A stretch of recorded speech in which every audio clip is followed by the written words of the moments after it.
ಏಯ್, ಎಷ್ಟು ಸಾರಿ ಹೇಳ್ಬೇಕು ನಿನಗೆ ಫೋನ್ ಮಾಡ್ಬೇಡ ಅಂತ? ಯಾವನ ನೀನು? ಇನ್ನೊಂದ್ಸಾರಿ ಫೋನ್ ಮಾಡಿದ್ರೆ ನಮ್ಮ ಮನೇಲಿರೋ ಆನೆನ್ ಕರ್ಕೊಂಡ್ ಬಂದು ತುಳಿಸ್ಬಿಡ್ತೀನಿ. ಯಾರೇ ಅದು? ಏನಾಯ್ತೆ? ಯಾರೋ ಗೊತ್ತಿಲ್ಲ ಕಣ್ರಿ, ಪದೇ ಪದೇ ಪದೇ ಫೋನ್ ಮಾಡಿ ಟಾರ್ಚರ್ ಮಾಡ್ತಾ ಇದ್ದಾನೆ. ಅವ್ನ ನಂಬರ್ ಬ್ಲಾಕ್ ಮಾಡಿ ಬಿಸಾಕತ್ತಾನೆ. ಎಷ್ಟು ಸಾರಿ ಅವ್ನ ನಂಬರ್ ಬ್ಲಾಕ್ ಮಾಡಿದ್ರು ಹೊಸ ಹೊಸ ನಂಬರ್ ಇಂದ ಮಾಡ್ತಾ ಇದ್ದಾನ್ರಿ. ಈ ಹಾಳಾದ ನಂಬರೇ ಬೇಡ, ತಗೊಳ್ಳಿ ಫೋನು, ಹೊಸ ಸಿಮ್ ಹಾಕ್ಸ್ಕೊಂಡ್ ಬನ್ನಿ, ನಂಬರೇ ಚೇಂಜ್ ಮಾಡ್ಕೊಂಡ್ ಬಿಡೋಣ. ಸರಿ ಆಯ್ತು. 1 ಗಂಟೆ ಆದ್ಮೇಲೆ ತಗೊಳ್ಳೆ, ಹೊಸ ಸಿಮ್ ಹಾಕ್ಸ್ಕೊಂಡ್ ಬಂದಿದ್ದೀನಿ. ಒಳ್ಳೆ ಕೆಲಸ ಮಾಡಿದ್ರಿ.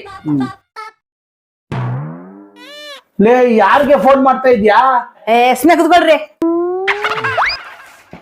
ಹಲೋ ಲೇ, ನೀನ್ ಕೊಡ್ತಾ ಇದ್ದ ಟಾರ್ಚರ್ಗೆ ಹಳೆ ಸಿಮ್ ಕಿತ್ ಬಿಸಾಕಿ ಈ ಹೊಸ ನಂಬರ್ ತಗೊಂಡಿದ್ದೀನಿ. ಇನ್ನು ಮೇಲೆ ಅದೇನ್ ಟಾರ್ಚರ್ ಕೊಡ್ತೀಯ ಕೊಡ ನೋಡೋಣ.